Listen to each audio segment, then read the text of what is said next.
And I'd love for you to touch on your story about the 26-year-old kid new in town goes and joins Kiwanis or Rotary. Yeah, my second year there, in fact, Uncle Billy Malden, who owned the Coke distributorship at the time, Fred Faircloth's his nephew, and Fred was a young little 25, looked like Freddie, and a little bow tie on, and I went to the old Coke plant, hobos now.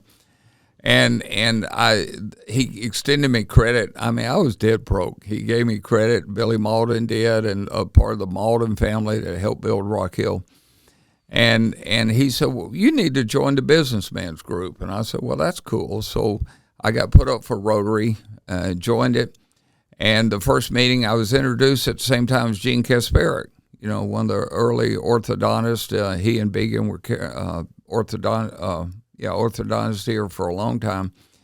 And so I went to my second meeting, and there was three old men. They had to be in their 50s. And their 50s. Yeah. They motioned me to come over and said, we want to meet you, young man. We want to meet you.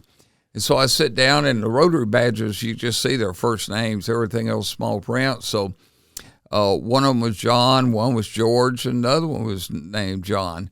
And so I turned to the older one that I thought was older, and I said, well, what do you, they asked about putt-putt, and they were nice about it. They were a little light, but nice about it. And I said, what do you do? And he said, well, I represent y'all in Washington.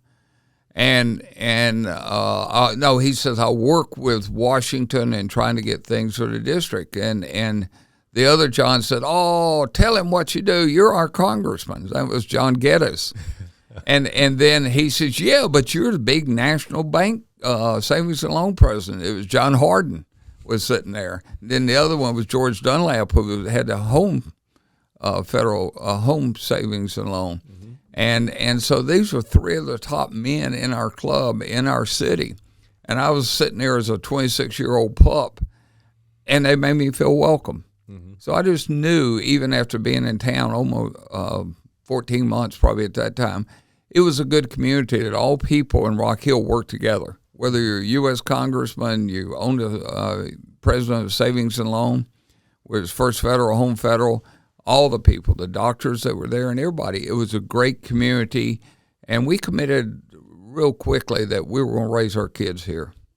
Was that surprising to you? Well, I see the good in a lot of people. Yeah. So every community, as I've traveled around the country, around the world, as with my profession, it's amazing that every community has good spots. It's all whether you see the good spots or not. You can look at everything negatively and look at the good things. And Rock Hill started changing. That was the time the mills were going down. I mean, big mills were shutting. I didn't know enough about the community to know what the impact of these mills were. But I saw then a Betty Jo Ray and a Joe Lanford go, we got to start doing something for this community. Let's buy 2 columns and build 4 statues and put them out there on Dave Lyle, a road that went nowhere when they put those up. Mm-hmm. But that was a foundation of we're strong, we're a community, we're going to rebuild ourselves. And Betty Jo and Joe Lanford, I mean, he gets credit for putting a roof on a building, but he did so much for this community and rebuilding the infrastructure, rebuilding the community. He and Betty Jo worked well with the council, and they did a lot of good things. A lot of good things for Rock Hill. Joel, one of your podcasts you did in the past with Stephen Turner, I think it's one of your best, by